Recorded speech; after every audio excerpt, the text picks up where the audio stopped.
To news plus. Traffic jam మన ఇండియాలో కొత్తేం కాదు. హైదరాబాద్, బెంగళూరు, ముంబై, న్యూఢిల్లీ ఇలా ఏ సిటీని తీసుకున్నా ట్రాఫిక్ జామ్లతో ఇబ్బందులు తక్కువేం కాదు. చిన్న సిటీ నుంచి మెట్రోపాలిటన్ సిటీల వరకు ట్రాఫిక్ ఇబ్బందులు మనకు మామూలే. అయితే ట్రాఫిక్ జామ్ అంటే 2-3 గంటలకు మించి ఉండదు. మహా అయితే ఓ పూట సమయం పడుతుంది. వర్షాలు పడితే ఇంకోసారి రోజంతా ట్రాఫిక్ జామ్ ఉండొచ్చు. కానీ ఈ నేషనల్ హైవే మీద మాత్రం కొన్ని రోజులుగా ట్రాఫిక్ ఎక్కడికక్కడే నిలిచిపోయింది. జనాలు అక్కడే రోడ్ల మీద ఉండాల్సిన పరిస్థితి నెలకొంది. తిండి, నిద్ర అంతా రోడ్లపైనే. ట్రాఫిక్ ఎప్పుడు క్లియర్ అవుతుందో తెలియక అక్కడే పడిగాపులు కాయాల్సిన పరిస్థితి. ఇంతకీ ఇది ఎక్కడ జరిగింది? ఎన్ని రోజులుగా వాహనాలు నిలిచిపోయాయి? ఈ భారీ ట్రాఫిక్ జామ్కి ప్రధాన కారణమేంటి? దసరా సమయం కావడంతో దేశంలోని చాలా ప్రాంతాల్లో భారీ ట్రాఫిక్ జామ్లు ఏర్పడుతున్నాయి. ఆది సోమవారాల్లో విజయవాడ హైదరాబాద్ హైవే మీద ఏర్పడిన ట్రాఫిక్ జామ్ ప్రయాణికులకు నరకం చూపించింది. అంతకు మించి కోల్కతా ఢిల్లీ హైవే చుక్కలు చూపిస్తోంది. బీహార్లోని కోల్కతా ఢిల్లీ హైవే మీద 4 రోజులుగా వాహనాలు ట్రాఫిక్ జామ్ లో చిక్కుకున్నాయి. వందలాది వాహనాలు దాదాపుగా బంపర్ టు బంపర్ క్యూలో నిలిచి ఉండిపోయాయి.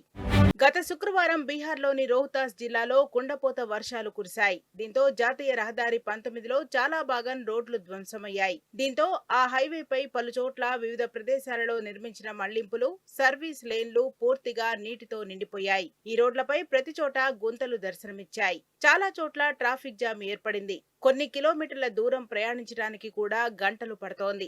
ఈ ట్రాఫిక్ జామ్ ఇప్పుడు రోహ్తాస్ నుంచి దాదాపు 65 కిలోమీటర్ల దూరంలో ఉన్న ఔరంగాబాద్ వరకు విస్తరించింది.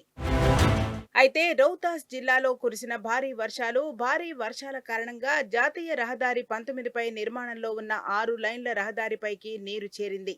డైవర్షన్లు, సర్వీస్ రోడ్లు నీటితో మునిగిపోయాయి. అధికార యంత్రాంగం సమన్వయం లేకపోవడం, పట్టించుకోకపోవడంతో ట్రాఫిక్ అంతకంతకు పెరుగుతూ వస్తోంది. కొన్ని కిలోమీటర్ల దూరం ప్రయాణించడానికి గంటల సమయం పడుతోంది.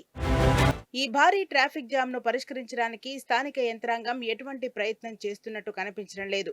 జాతీయ రహదారుల ప్రాథమిక సంస్థ గాని, రోడ్డు నిర్మాణ సంస్థ గాని ఈ విషయంలో ఏ చర్యలు తీసుకుంటున్నట్టు కనిపించడం లేదు. ఈ ట్రాఫిక్ జామ్ ఇప్పుడు రోహ్తాస్ నుంచి 65 కిలోమీటర్ల దూరంలో ఉన్న ఔరంగాబాద్ వరకు విస్తరించింది.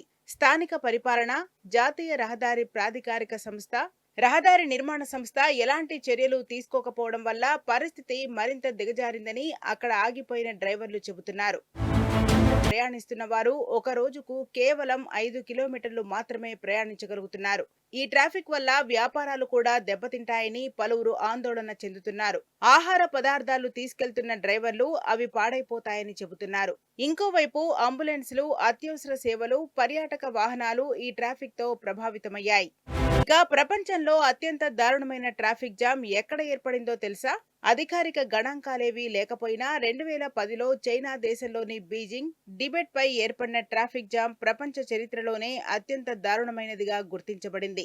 మంగోలియా ప్రాంతం నుండి బీజింగ్ కు బొగ్గు తీసుకెళ్తున్న వేలాది ట్రక్కులు రహదారిపై నిలిచిపోవడంతో బీజింగ్, హెబీ ప్రావిన్స్, ఇన్నర్ మంగోలియాకు రాకపోకలు నిలిచిపోయాయి. ఆగస్టు 14 నుంచి ఆగస్టు 26 వరకు 12 రోజుల పాటు 100 కిలోమీటర్లకు పైగా వాహనాలు నిలిచిపోయాయి. ప్రజలు అవస్థలు పడ్డారు.